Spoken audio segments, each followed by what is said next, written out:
नमस्कार दोस्तों, OCN network में आपका स्वागत है। मैं हूं ओमकार चौधरी। 3 घटनाओं पर चर्चा करेंगे। पहली, प्रधानमंत्री नरेंद्र मोदी चूंकि कनाडा पहुंचे हैं G7 समिट में भाग लेने के लिए, उनकी वहां मुलाकातें भी हुई हैं।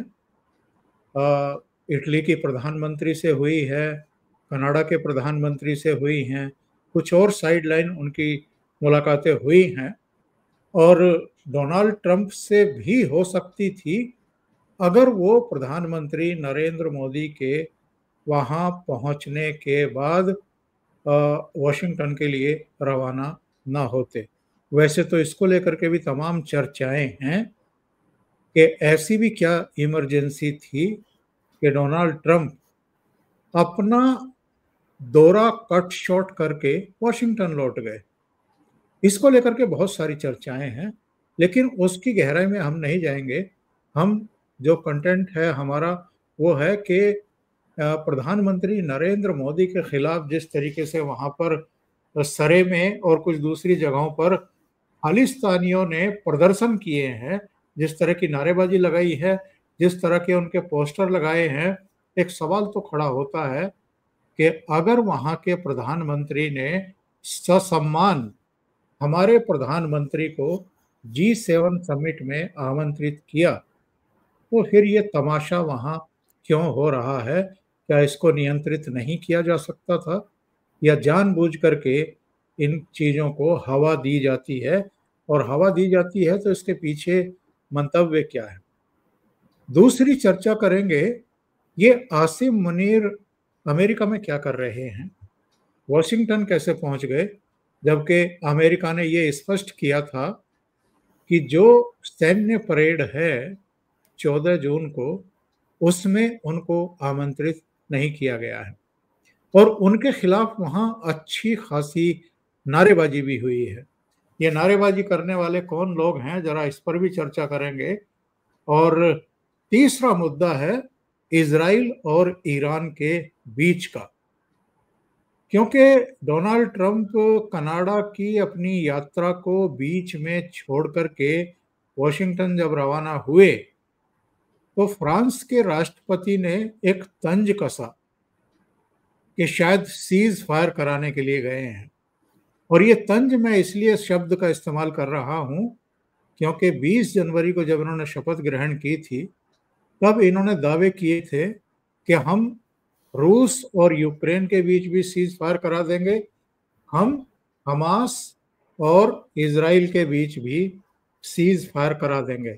और अब हालत ये है कि ये नेतान्याहू पर प्रेशर बिल्डअप कर रहे थे, लेकिन वो भी नहीं मान रहे।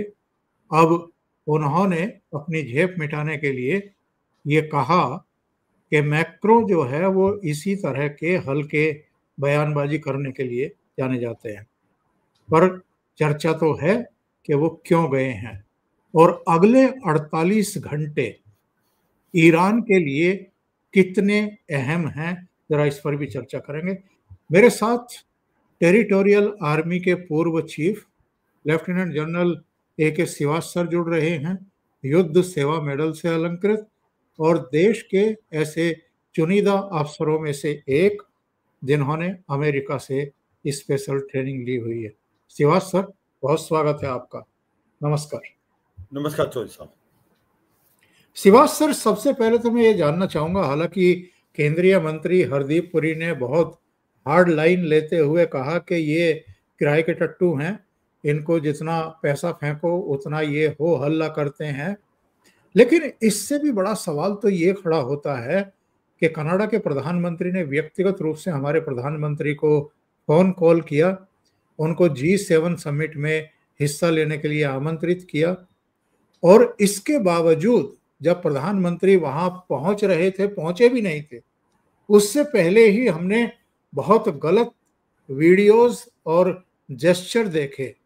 छोटे छोटे बच्चों को एक व्हीकल के पीछे जो इंडियन फ्लैग लगा हुआ है, प्रधानमंत्री जी का फोटो लगा हुआ है, उन पर लात मारते हुए वीडियो बनाए गए और वो पूरी दुनिया में फैलाए गए।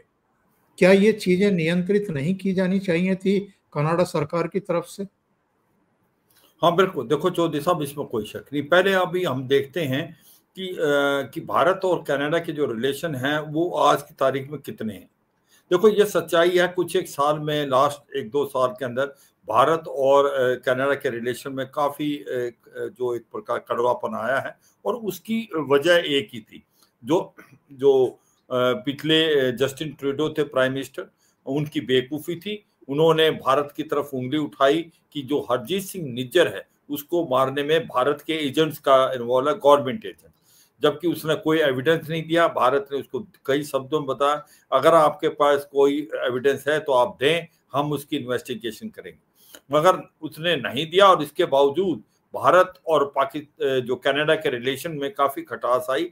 और उसकी वजह क्या थी, वो क्यों ये एलिगेशन लगाई, क्योंकि वो एक माइनॉरिटी गवर्नमेंट थी और वो अपने सरवाइव करने के लिए न्यू डेमोक्रेटिक पार्टी जो है जगमीत सिंह की, जो कि एक खालिस्तानी एक्टिविस्ट है, उसकी मदद चाहिए थी। इसलिए उन्होंने ये एक बेतुका जो था एलिगेशन भारत की तरफ लगाया, और उससे क्या हुआ, भारत और कनाडा के रिलेशनशिप बहुत खराब हुए। आपस में इतनी नौबत आ गई कि जो डिप्लोमेट थे उनको भी रिड्यूस कर दिया गया, और जो फ्री ट्रेड एग्रीमेंट होने की बात हो रही थी कि बहुत जल्दी हो जाएगी, वो भी एक प्रकार कोल्ड स्टोरेज में चलेगी। देखो ये सच्चाई है, भारत को कनाडा की जरूरत है, मगर कनाडा को भारत की उससे भी ज्यादा बड़ी जरूरत है। अब जिस प्रकार से वहां पर खालिस्तानी मूवमेंट चल रही थी, खालिस्तानी एक्टिविस्ट वहां पर खुलेआम चल रहे, तो भारत ने इसके ऊपर कई बार कनाडा की गवर्नमेंट को ये बताया कि आप इसको रोकें, मगर ये दुख की बात है उन्होंने कोई एक्शन नहीं लिया।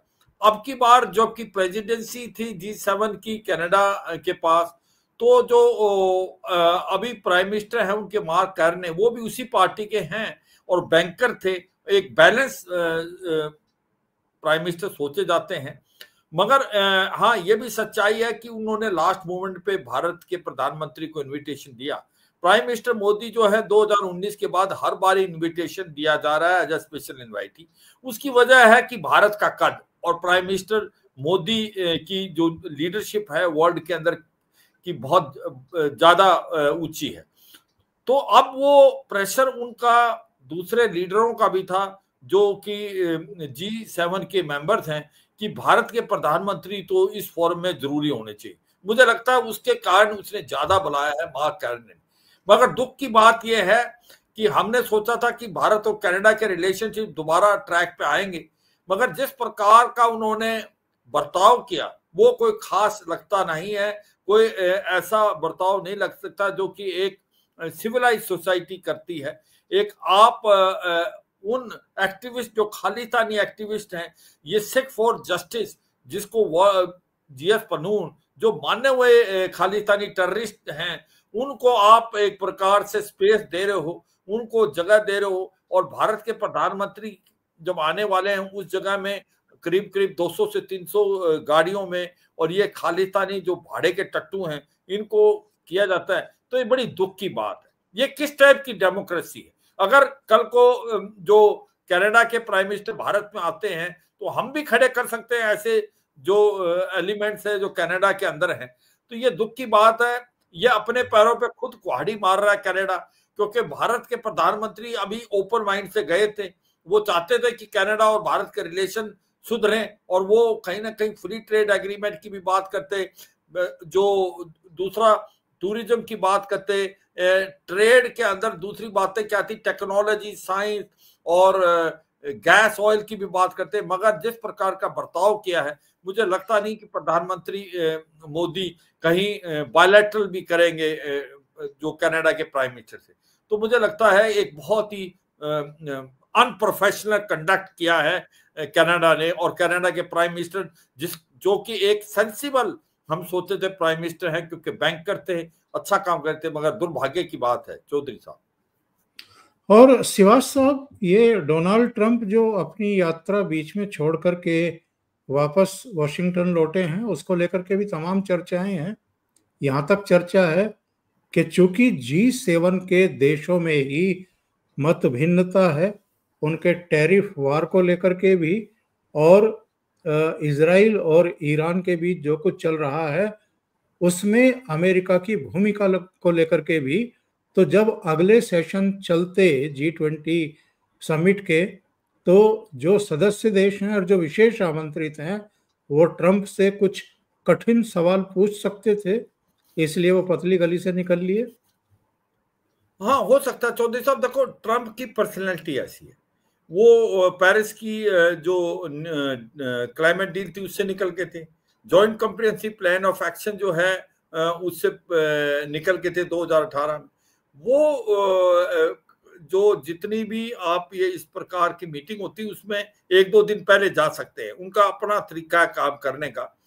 ये सच्चाई है कि उनके मतभेद हैं नेटो कंट्री के साथ, बाकी यूरोपियन कंट्री के साथ, रशिया यूक्रेन लड़ाई को लेके। वो ये देखते हैं कि जो रशिया यूक्रेन की लड़ाई में जो नेटो कंट्रीज हैं इनका शेयर बढ़ना चाहिए, अमेरिका अकेला इतना पैसा नहीं देगा, उनको भी 2.5% अपने जो जीडीपी का डिफेंस बजट बढ़ाना चाहिए। वहां पर भी मतभेद है यूक्रेन को लेके। उसके बाद अगर आप देखें कि टैरिफ में बिल्कुल है, टैरिफ अभी भी बेस उसने 15% लगाया हुआ है यूरोप यूनियन के पास भी, यूरोपियन कंट्रीज के साथ भी। तीसरा जो बड़ा इंपॉर्टेंट चीज है, इनका मतभेद अभी इजराइल और जो ईरान लड़ाई में भी है, जो कि अमेरिका बिल्कुल साथ खड़ा है इजराइल के। जो फ्रांस है, जर्मनी है, वो काफी क्वेश्चन पूछ रहे हैं, जिस प्रकार से कैजुअलिटी हुई है गाजा के अंदर भी और ईरान के अंदर भी जिस प्रकार से अटैक हुए हैं, वो फुल सपोर्ट नहीं दे रहे, वो क्वेश्चन उठा रहे हैं ह्यूमन राइट वायलेशन पे। तो कहीं ना कहीं बहुत ज्यादा मतभेद हैं। मगर डोनाल्ड ट्रंप वो अपनी मर्जी के मालिक हैं, वो निकल गए। और जब उनसे क्वेश्चन पूछा गया एयरफोर्स वन में कि कुछ समझौता वगैरह बातचीत होगी, तो उन्होंने साफ बताया कि अभी समझौता नहीं, अभी तो सरेंडर की बात है। कि डोनाल्ड ट्रंप ने बहुत साफ सुथरे में कहा कि नाउ कनाडा मस्ट सरेंडर। और दूसरा उन्होंने कहा आयतुल्लाह अल खमानी की लोकेशन हमें मालूम है, पर हम उसको हाँ, आयतुल्लाह अल खमानी की में, ईरान की में लोकेशन मालूम है, पर हम उसको मारेंगे। तो ये भी एक बड़ा स्ट्रेंज जो उन्होंने इंफॉर्मेशन दी। कहने का मतलब ये है कि जिस प्रकार का उन्होंने माहौल क्रिएट किया, आपने ठीक बोला, वो जानबूझ के लगता है वो वहां से निकल आए, और वो उनकी पर्सनैलिटी है, वो ज्यादा इन चीजों को सोचते नहीं। मगर उन्होंने एक और स्टेटमेंट पास की थी जिसका जिक्र करना बहुत जरूरी है। उन्होंने बोला जो ये G8 था, वो जिसमें रूस भी शामिल था, 2014 में इसको निकाल दिया था जब ये क्रीमिया लिया था, कि रूस को नहीं निकालना चाहिए था। Russia should have been a part of G8, जो G7 का पार्ट होना चाहिए था, जो उन्होंने बहुत साफ सुथरे शब्दों में बताया। मुझे लगता है वो उसमें तो जो स्टेटमेंट दी है उसकी और यूरोप की दूसरी कंट्रीज में भी मतभेद है, मगर उनका अपना विचार है, और मुझे लगता है इसमें जो बोला उन्होंने उसमें काफी अहमियत थी। तो ये सच्चाई है कि अब ये डायरेक्टली जो हैं ये अपने ऑपरेशन रूम में आए हैं, जिसको जो ऑपरेशन रूम इन्होंने बना रखा है व्हाइट हाउस में, और वहां पर कोई ना कोई ब्रीफिंग है। सोचने में यह आया है कि शायद कि वहां बातचीत होगी इसको लेके कि अभी इजराइल का अगला स्टेप क्या होगा, क्योंकि ये लड़ाई अब ऐसे मोड़ पे पहुंच गई है। 4 दिन हो गए हैं कि काफी नुकसान हुआ ईरान को। ईरान मुझे नहीं लगता ज्यादा देर टिक पाएगा, क्योंकि ईरान के अकेला खड़ा है, ईरान के साथ कोई ज्यादा देश आए नहीं। रूस और चीन ही हैं। रूस की प्रॉब्लम है, वो यूक्रेन के अंदर फंसा हुआ है, उसके पास आर्म्स और अम्यूनिशन नहीं है ज्यादा। चाइना जो है उसने कुछ मदद की है आर्म्स अम्यूनिशन में, मगर खुल के नहीं आया। तो ऐसे में ईरान अकेला है। G7 जो GCC की कंट्रीज हैं, जो गल्फ की काउंसिल कंट्रीज हैं, वो भी नहीं आई हैं। मुस्लिम वर्ल्ड भी कोई नहीं आया है साथ में। तो आज ईरान अकेला है, और अब ये बातचीत चल रही है कि जिस प्रकार से प्रेशर है, अभी प्रेशर टैक्टिक्स लगाई जा रही है। जिस प्रकार से डोनाल्ड ट्रंप कह रहे हैं कि ईरान मस्ट सरेंडर। ईरान एक ऐसा देश है जो कि टूट जाएगा मगर सरेंडर नहीं करेगा, उसका अपना कल्चर है। तो ये सुनने में आया, ये ज्यादातर प्रेशर टैक्टिक्स है, और हो सकता है कि अमेरिका इसके अंदर डायरेक्ट तो इन्वॉल्व नहीं होगा। अभी भी जो वहां से फीलर आ रहे हैं कि अमेरिका ज्यादातर एक प्रेशर टैक्टिस कर रहा है ईरान को कि वो निगोशिएशन टेबल पे आए और जो अपना न्यूक्लियर बम बनाने वाली बात छोड़े और यूरेनियम इनरिच नहीं करे और ये लिखित में दे। मगर इसके साथ एक और स्टोरी चल रही है कि जो अभी तक ईरान का नुकसान हुआ है न्यूक्लियर इंस्टॉलेशन में, उसको ये भरपाई कर सकता है अगले 3-4 महीने में, क्योंकि जो ये न्यूक्लियर इनरिचमेंट का जो फैसिलिटी नटाज में और फोर्दो में है, वहां पर ज्यादा डैमेज नहीं हुआ है, क्योंकि वो 70 से 80 फीट अंडरग्राउंड है। वो इस प्रकार से बनाई गई हैं कि उसको नॉर्मल मिसाइल और रॉकेट एक बार नष्ट नहीं कर सकते। उसको जो बंकर बस्टिंग बम है जो 2000-3000 पाउंड का जो GBU-57 है, उससे ही इसके अंदर कुछ ऐसा लगता है कि चोट लग सकती है, मगर वो B-2 बम्बर ही उसके लिए इस्तेमाल कर सकते हैं और उसको अमेरिका चलाता है। वो डेगो ग्रासिया में लेके आया कि क्या हम ये कहें कि अमेरिका की एंट्री हो सकती है इसके अंदर अभी ईरान इजराइल वॉर में, क्योंकि ऐसा लगता है कि जो अगर अभी उसका ईरान का ये जो इनरिचमेंट यूरेनियम का या न्यूक्लियर प्लान का अगर ये 4 महीने 5 महीने या 2 साल भी पीछे हो जाता है तो कोई खास फर्क पड़ेगा नहीं ईरान को, क्योंकि ईरान के पास यूरेनियम की खान है जो सबसे इंपॉर्टेंट चीज है। आपके पास यूरेनियम है तो आप दोबारा फिर स्टार्ट कर देंगे, और उसमें सुपरफिशियल चोट लगी है। तो अब यही है क्वेश्चन कि अगला स्टेप क्या होगा। दूसरा ये लगता है कि क्या अमेरिका इसके अंदर दाखिल होना चाहता है। मुझे लगता नहीं कि अमेरिका डायरेक्ट होना चाहता, ना पब्लिक ओपिनियन बोल रही, और अमेरिका चाहेगा कि इससे बगैर कहीं ना कहीं एक प्रकार जो ईरान टेबल पे आए और डॉटेड लाइन पे साइन करे। मगर अगर ईरान ने गलती से जो अमेरिका के बेसिस हैं जो कि मिडिल ईस्ट में है, जिसको वेस्ट एशिया बोलते हैं हम, चाहे वो आपके क्वात में है या सऊदी अरेबिया UAE में है, उनको उस पर हमला कर दिया तो फिर तो वैसे ही अमेरिका आएगा। पर अमेरिका मुझे लगता है अभी भी नहीं आने की कोशिश कर रहा, क्योंकि उसको लगता है कि बिना उसके आए अगर कार्रवाई होती है, वो कहते सांप भी मरे और लाठी ना टूटे। तो ऐसी डेवलपमेंट हो रही है, मगर ऐसा लगता है कि इस प्रेशर टैक्टिक्स के लिए अभी इजराइल जो हमले हैं वो बढ़ाएगा। अब बहुत जोरों से हमले होंगे और पलटवार तो ईरान भी करेगा, और अब क्या होगा ये तो समय बताएगा।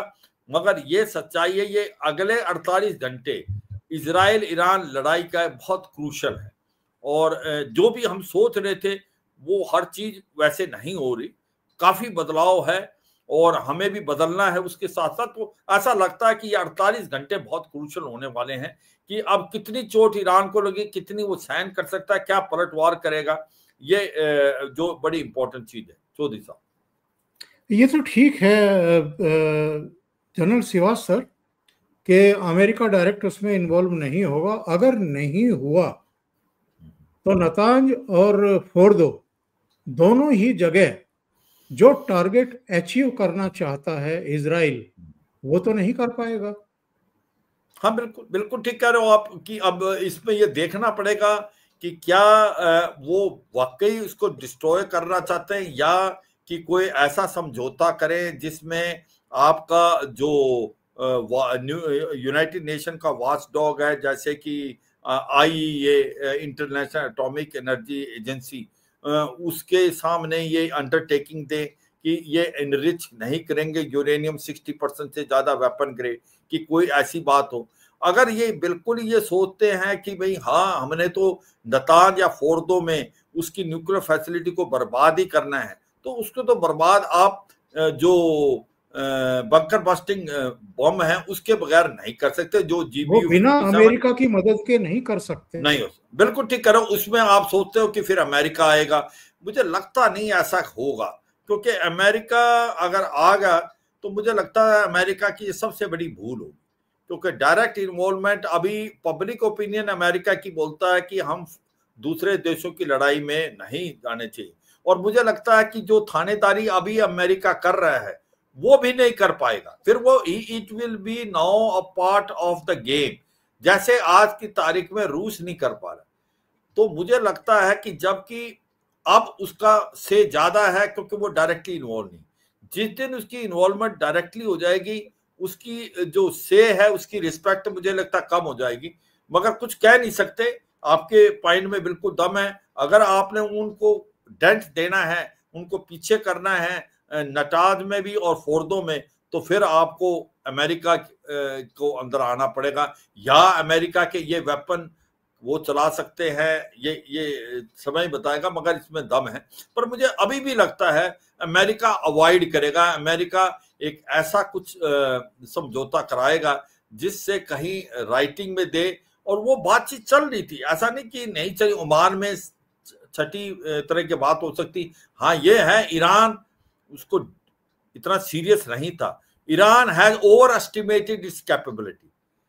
ईरान ने यह सोचा था कि जितनी उसकी ताकत है वो बहुत ज्यादा है बनिस्बत इजराइल के, मगर ये 4-5 दिन में वो नजर आया कि ईरान बहुत पीछे है इजराइल से एयर पावर में। चौधरी साहब, आज की तारीख में कि एयर सुपेरिटी इतनी है इजराइल की कि जो ईरान की एयर स्पेस है उसमें इजराइल का बोलबाला है। तो ऐसा फिर ये देश इतनी देर कैसे टिक सकता है? इसका मतलब इजराइल की जो कॉम्बैट पावर है, स्पेशली एयर पावर, वो ईरान से बहुत आगे है। और अगले 24 घंटे 48 घंटे आयतुल्ला अली खamenei के लिए भी बेहद महत्वपूर्ण होंगे, क्योंकि ऐसा लग रहा है कि अब वो सत्ता में रह नहीं पाएंगे। उसमें भी दो चीज बातें आ रही है चौधरी साहब। एक तो यह है कि क्या रजीम चेंज कराने का माइंड है, क्या अयातुल्ला अल खमानी को मारने की बात है, क्या उसको टारगेटेड किलिंग हो सकती है जैसे उन्होंने जो बाकी के मिलिट्री कमांडर्स को और साइंटिस्ट को मारा। उसके भी दो ओपिनियन है। एक ओपिनियन बोलता है कि जैसे डोनाल्ड ट्रंप ने बोला कि अयातुल्ला अल खमानी को नहीं मारा जाएगा, उसका ये वजह कह रहे हैं कि अगर वो मारे भी जाते हैं तो एक वैक्यूम हो जाएगा। वो कौन, हु इज द नेक्स्ट, फिर बातचीत किससे होगी, फिर क्योस हो जाएगा, बहुत ज्यादा प्रॉब्लम हो सकती है। ये भी एक बात है। मगर इसके उलट भी बात है कि भाई रजीम जब तक चेंज नहीं होगी कुछ चेंज नहीं होगा ईरान में, क्योंकि अयातुल्ला अल खमानी जो है उसने एक जो जिस तरीके से वो रूल कर रहे हैं, ईरान को पीछे ले जाने हैं। ईरान के अंदर इकोनॉमी अच्छी नहीं है, इन्फ्लेशन बहुत है, अनएम्प्लॉयमेंट 67% है। तो वहां पर सच्चाई यह है, ह्यूमन राइट वायलेशन है, औरतों को इल ट्रीट किया जाता है। आपको पता ही है कि जो हिजाब का बातचीत चली थी, तो वो कह रहे हैं जब तक अयातुल्ला अल खमेनी रहेगा तब तक ये कोई चेंज नहीं होगा। तो ये भी सच्चाई है। तो इन दोनों बातों में कैसे होगा ये तो समय बताएगा, मगर वाकई ये अगले 24 से 48 घंटे ईरान के काफी भारी पड़ने वाले हैं।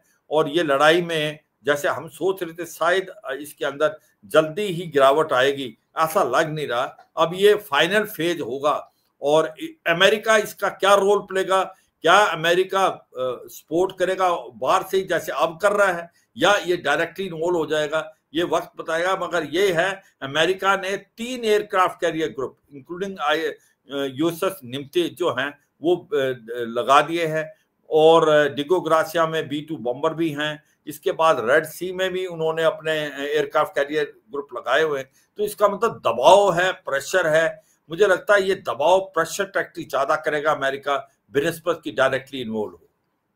तो दिशा और सिवाज साहब, ये आसिफ मुनीर वॉशिंगटन में क्या कर रहे हैं? इनको परेड में जब नहीं बुलाया गया तो ये वहां कैसे पहुंच गए? और सुनते हैं इनके खिलाफ काफी नारेबाजी हुई है, काफी विरोध हुआ है, उनको बूचर तक कहा गया है। तो ये कौन से ग्रुप हैं जिन्होंने इनके खिलाफ बयानबाजी की है, नारेबाजी की है? देखो, सच्चाई तो यह है, पाकिस्तान एक ऐसा देश है, पहली बात तो जो हार का भी जश्न मनाता है। जिस प्रकार से ये 4 दिन का भारत के साथ इनका कॉन्फ्लिक्ट हुआ था ऑपरेशन सिंदूर में, तो सबको पता है कि किस प्रकार से पाकिस्तान को मुंह की खानी पड़ी थी, और वो फिर अमेरिका के पीछे भागे थे और फिर भारत के साथ उन्होंने डीजीएमओ ने बात की थी और घुटने टेक दिए थे। मगर ऐसा देश है वो अपने लोगों को इतना मूर्ख बनाता है अवाम को कि जैसे उसने युद्ध जीत लिया। देखो पाकिस्तान के अंदर एक कहावत है कि पाकिस्तान की आर्मी आज तक कोई इलेक्शन हारी नहीं, जंग कोई जीती नहीं। और अब जिस प्रकार से इन्होंने एक मुखड़ा बनाया कि भाई अमेरिका ने जनरल आसिम मुनीर जिसको फील्ड मार्शल बना दिया है हारने के बाद भी, उसको अमेरिका ने बुलाया विक्ट्री डे, मगर वो खोखला मिला, मगर फिर भी वो वहां चले गए। और अब जाने के बाद सुनने में आया है कि वहां पर जहां पर भी जा रहे हैं वहां पर बहुत ज्यादा लोग इकट्ठे करे और वो सब पाकिस्तान ओरिजिन के हैं। वो नारे लगा रहे हैं कि ये मर्डरर है, ये टेररिस्ट है, ये लोगों को मरवाता है, गो बैक कासिम मुनीर। तो ये नारे लग रहे हैं और वो वहां पर कोई प्राइवेट होटलों में रह रहे हैं और उसके होटलों के सामने भी लग रहे हैं। और उसमें आपने ठीक इशारा किया, उसमें बलूचिस्तान के लोग बहुत हैं, क्योंकि जिस प्रकार से पाकिस्तान ने बलूचिस्तान के लोगों के साथ किया है, 15-20 हजार यूथ गायब हैं, 30 से 40 हजार लोग मारे गए हैं, वहां पर इन्फ्लेशन डबल फिगर में है, वहां पर आप अनएम्प्लॉयमेंट बहुत है, वो उनके रिसोर्सेज को इस्तेमाल पाकिस्तान कर रहा है और चाइना भी कर रहा है, चाइना पाकिस्तान। मुझे लगता है हो सकता है वो बलूचिस्तान के लोग हों, मगर उसके अलावा दूसरे भी हो सकते हैं, क्योंकि आज की तारीख में पाकिस्तान की आर्मी की जो छवि है पाकिस्तान में वो बहुत गिर चुकी है। और ये भी है कि वहां पर जो पॉलिटिकल इंस्टेबिलिटी है, जो आसिम मुनीर को ने ही एक प्रकार से पहले इसको ट्राई की कि पीएमएल जीते, मगर जो पीटीआई जीती और इमरान खान की, इसके बावजूद उसको जेल में डाला हुआ है। मोस्ट पॉपुलर लीडर को जेल में डाला हुआ है। वहां पर पॉलिटिकल इंस्टेबिलिटी है, इकोनॉमिक क्राइसिस है, इतना इकोनॉमिक क्राइसिस कि $186 बिलियन का कर्जा है और ऊपर से आतंकवाद बढ़ता जा रहा है। तो सच्चाई यह है कि पाकिस्तान एक उस कतार पे है कि कभी भी सिविल वार हो सकता है और ऐसा लगता है आने वाले समय में पाकिस्तान के 4 टुकड़े हो सकते हैं, और चाहे वो खैबर पख्तूनख्वा, बलूचिस्तान, सिंध और पंजाब, और पीओजे के और गिलगित बाल्टिस्तान जो है वो एक प्रकार से भारत में से। मैं इसमें एक चीज जोड़ना चाहूंगा चौधरी साहब, जो हमें ध्यान रखना है, शायद ये क्वेश्चन हम पूछ सकते थे जी जी, कि ये जो ईरान और इजराइल का लड़ाई है, भारत नहीं चाहता ये लड़ाई चले, क्योंकि भारत जो है वो पक्ष में है कि भाई डायलॉग और डिप्लोमेसी से बातचीत हो। और ऐसे में जो एससीओ मीटिंग थी उसमें एक स्टेटमेंट पास की गई कि भाई उसमें क्रिटिसाइज किया गया जो इजराइल का हमला ईरान पे, मगर भारत यूं तो एससीओ का मेंबर है मगर वो उस स्टेटमेंट से बाहर निकला था। तो ये पॉइंट को आप देखें चौधरी साहब, इसका ये जो पाकिस्तान है एक इस्तेमाल करने की कोशिश कर रहा है, ये सुनने में आया, एक प्रकार से भारत और ईरान के बीच में रिफ्ट पैदा करने की कोशिश कर रहा है, जबकि भारत और ईरान के रिलेशनशिप बहुत अच्छे हैं। चाबार में हमने इतनी इन्वेस्टमेंट की है, वहां से चाबार एक इतना जरूरी है कि जो डायरेक्ट अफगानिस्तान जा सकते हो, पाकिस्तान को बाईपास करके सेंट्रल एशियन स्टेट, फिर नॉर्थ साउथ ट्रांसपोर्ट कॉरिडोर से जोड़ता है और ईस्ट यूरोप और रूस को जोड़ता है, जहां 5% वर्ल्ड का ट्रेड जाएगा। तो हमारे लिए ईरान एक बहुत ही महत्वपूर्ण देश है, मगर कहीं ना कहीं इसका फायदा उठा के सुनने में ही आया पाकिस्तान एक रिफ्ट पैदा करने की कोशिश कर रहा है भारत और ईरान के बीच में। वो कह रहा है कि जो भारत का जो झुकाव है इजराइल की तरफ, जबकि भारत ने साफ सुथरे शब्दों में बोला है भारत शांति की तरफ है, भारत चाहता है कि ये लड़ाई रुकनी चाहिए, डायलॉग डिप्लोमेसी बात हो, क्योंकि ये पूरे वर्ल्ड की इकोनॉमी को खराब होगा। ऑयल के रेट 10% होंगे अगर कहीं ना कहीं ये जो स्टेट ऑफ हॉर्मूज को उसने रोक लिया ईरान ने, तो आप देखें कि वहां से कितने 60% ऑयल वर्ल्ड का वहां से जाता है, वो उसकी बड़ी प्रॉब्लम हो जाएगी। उसके बाद हमारे लोग वहां हैं 10,000 के करीब हमारे वहां हैं, उसके बाद करीब 80 लाख के करीब लोग हमारे वहां काम करते हैं मिडिल ईस्ट में। तो ये प्रॉब्लम, तो भारत नहीं चाहता लड़ाई ये बढ़े और इसका समझौता, मगर पाकिस्तान हमें अवेयर रहना पड़ेगा और कि पाकिस्तान कोशिश कर रहा है किसी तरीके से भारत और ईरान के बीच में एक रिफ्ट पैदा की जाए, स्पेशली इस पॉइंट को लेके कि एससीओ का जो स्टेटमेंट पास की थी हमने उसका हिस्सा नहीं है। चौधरी साहब। लेकिन पाकिस्तान की भी मुश्किलें बढ़ती हुई दिखाई दे रही हैं सिवाज साहब। FATF की तरफ से एक बयान आया है और उसने पहलगाम जेनोसाइड पर ये बयान दिया है कि बिना मदद के ये आतंकवादी घटना नहीं हो सकती है। जाहिर है ये फिर से अगर ग्रे सूची में आ गया तो बहुत भारी मुश्किलों का सामना करना पड़ेगा पाकिस्तान को। बिल्कुल ठीक कह रहे हो आप चौधरी साहब। फाइनेंशियल एक्शन टास्क फोर्स अगर इसको ग्रे लिस्ट में डाल देती है तो इसको बहुत मुश्किल होनी पड़ेगी। देखो, फाइनेंशियल एक्शन टास्क फोर्स में 35 देश है और अमेरिका का बोलबाला है। ये याद रखो। और 3 देश भी अगर बोले नहीं होना है तो नहीं होगा। और ये सच्चाई है कि अमेरिका जिसको चाहे, जैसे आज की तारीख में 3 ही देश हैं जो कि ग्रे लिस्ट में हैं, जिसमें नॉर्थ कोरिया है, ईरान है और म्यांमार है। तो फाइनेंशियल एक्शन टास्क फोर्स बोलता कुछ है, करता कुछ है, क्योंकि इसमें अमेरिका बोलबाला है। और अभी ऐसा लग रहा है कुछ एक समय से कि अमेरिका को बहुत ज्यादा प्यार आ रहा है पाकिस्तान पे। और जिस प्रकार से उसने एक प्रकार भारत और पाकिस्तान के अंदर जो कॉन्फ्लिक्ट हुई थी उसके अंदर भी जिस प्रकार से उसने एक्शन लिया, दोनों तरफ ही भारत की तरफ झुकाव दिखाया नहीं और कहीं ना कहीं पाकिस्तान को वो फ्रंट लाइन स्टेट मानता है। कल खुदा ना खास्ता अमेरिका इसमें इन्वॉल्व हो जाता है लड़ाई में, इजराइल वर्सेज ईरान में, तो वो पाकिस्तान का इस्तेमाल करेगा बेसिस पाकिस्तान की लॉजिस्टिक बेसिस। और ये आप देखेंगे तो अब सच्चाई यह है कि पाकिस्तान एक फ्रंट लाइन स्टेट है अमेरिका की और वो नॉन नेटो एक अलाई है। पाकिस्तान का इस्तेमाल अमेरिका भी करता रहा है, करता रहेगा। और यही नहीं, वो ये अगर उसको अफगानिस्तान पे अल कायदा और इस्लामिक स्टेट पे सर्वेलेंस रखना वो पाकिस्तान का इस्तेमाल, ईरान पे कुछ सर्वेलेंस रखना वो पाकिस्तान, रूस और चीन पे भी सर्वेलेंस रखना वो पाकिस्तान। तो पाकिस्तान अमेरिका के लिए बहुत जरूरी है। और जब तक अमेरिका के लिए पाकिस्तान जरूरत है तो ये जो वर्ल्ड बॉडी, चाहे IMF है, चाहे वर्ल्ड बैंक है, चाहे वो फाइनेंशियल एक्शन टास्क फोर्स है, वो वही करेंगी जो अमेरिका चाहता है। तो मुझे लगता नहीं कि कुछ खास कर पाएंगे।